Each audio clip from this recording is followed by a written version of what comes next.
ایک شخص کو پاکستان کی سپریم کورٹ نے سزائے موت دی ہے، لیکن ابھی وہ زندہ ہے، ملک سے باہر ہے، پرویز مشرف۔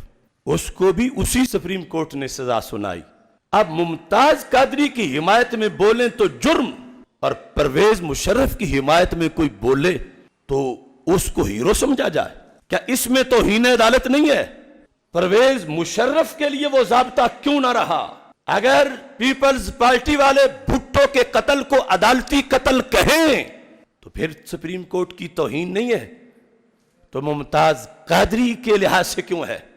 تو اس بنیاد پر ہمارا حکومت سے مطالبہ ہے، وہ ظلم کرنے والے، ان کے ساتھ جتنے یہ شریک تھے یا دوسرے، وہ ایک علیحدہ مسئلہ ہے، لیکن تم بات کرتے ہو جمہوریت کی، اگر قرآن کی کرو تو پھر تو تم شہید ہی نہ کرتے، دین کی کرتے بات تو جمہوریت میں تمہارے ہاں چند ہزار ووٹوں کی بڑی قدر و قیمت ہوتی ہے، چند ہزار، وہ بھی جب بندہ سامنے ہو، بار بار مانگے جا کر۔ تو جس کے دنیا سے جانے کے بعد بھی 70 لاکھ ووٹ کھڑے تھے جنازے میں، تو کیا یہ پڑھنے والے عاقل بالغ نہیں تھے؟ کیا ان کا شعور نہیں تھا؟ کیا ان کا کوئی وزن نہیں تھا؟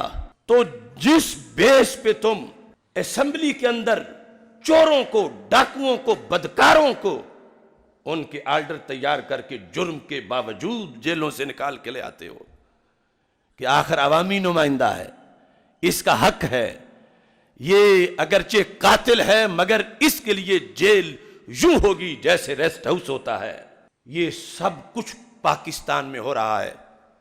تو ممتاز حسین قادری کو ظلم تو تم نے پہلے اتنا کر دیا، تو جانے کے بعد کم از کم اب تو دہشت گردی کا لیبل اس کے نام سے اتار دو۔ اگرچہ وہ تمہارا محتاج نہیں، اسے رب العرش نے جو عزت دی تم اس کا کروڑواں حصہ بھی نہیں دے سکتے۔ اس بنیاد پر جو تمہاری جمہوریت ہے، یہ جو کھڑے تھے لیاقت باغ میں، آخر یہ بھی انسان تھے، اور ان میں کئی وہ بھی تھے جو خود 60 لاکھ ووٹ لے کے منتخب تھے، ان میں کئی وہ بھی تھے جن کے 80 ہزار مرید تھے۔ اتنا بڑا عوامی حمایت کا اجتماع جس کے لیے ہے وہ دیکھ ہی نہیں رہا سامنے بظاہر، تو ان ووٹوں کا کیوں اعتبار نہیں ہے؟ لہذا ہمارا مطالبہ ہے کہ ممتاز حسین قادری کو سرکاری طور پر ہیرو قرار دیا جائے، اور یہ میں پھر کہتا ہوں کہ ان کے ہیرو قرار دینے کے وہ محتاج نہیں، جو خود زیرو ہوں ان کا ہیرو کہنا کیا ہے۔ ہم یہ چاہتے ہیں کہ قانوناً جو پورے ملک میں عرس کی تقریبات کے لحاظ سے پابندیاں ہیں وہ اٹھیں۔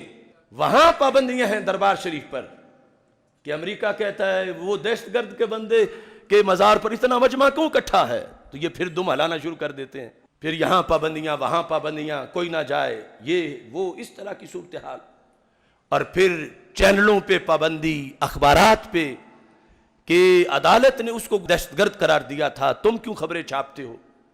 تو کم از کم اتنا تعاون تو اس کے ساتھ کر دو جو تمہارا بھلا ہے۔ اور جس ڈیتھ سیل کے اندر اس نے اپنی زندگی کے شب و روز گزارے، جہاں بار بار اس کو ذات رسول علیہ السلام کا دیدار ہوا، تو اب اس سیل میں کسی زانی بدکار کو نہ رکھو، وہاں نام ممتاز حسین قادری کا لگاؤ، اور اندر قرآن و سنت کے علوم کی لائبریری بنا دو۔ تو یہ قرارداد تم سب کو منظور ہے؟ جرأت و بہادری،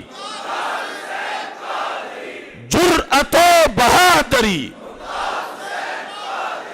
توحید و رسالت کا نعرہ دنیا میں لگانے نکلے